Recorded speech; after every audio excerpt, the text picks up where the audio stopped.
Episode number 92. There is a lovelier country even than that, where we shall go, by and by, when we're good enough, answered Meg with her sweetest voice. It seems so long to wait, so hard to do. I want to fly away at once, as those swallows fly, and go in at that splendid gate. You'll get there, Beth, sooner or later, no fear of that, said Joe. I'm the one that will have to fight, and work, and climb, and wait, and maybe never get in after all. You'll have me for company, if that's any comfort.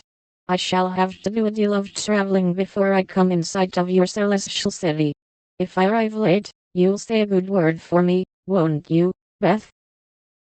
Something in the boy's face troubled his little friend, but she said cheerfully, with her quiet eyes on the changing clouds, if people really want to go, and really try all their lives, I think they will get in, for I don't believe there are any locks on that door, or any guards at the gate.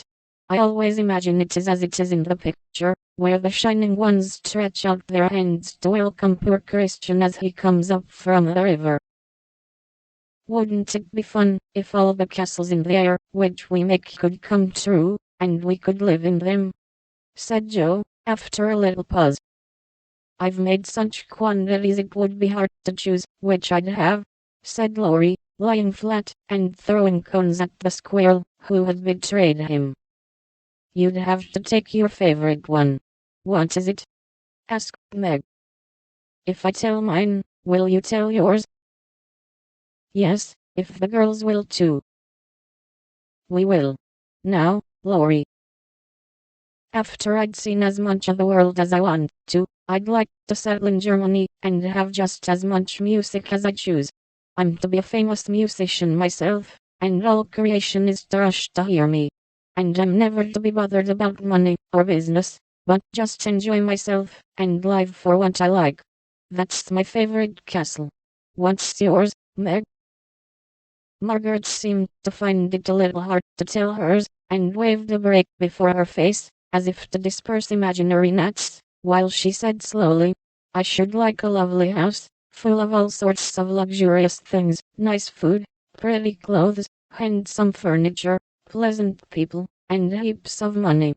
I'm to be mistress of it, and manage it as I like, with plenty of servants, so I never need work a bit. How I should enjoy it! For I wouldn't be idle, but do good, and make everyone love me dearly. Wouldn't you have a master for your castle in the air? Asked Laurie slyly. I said, pleasant people, you know, and Meg carefully tied up her shoe as she spoke, so that no one saw her face.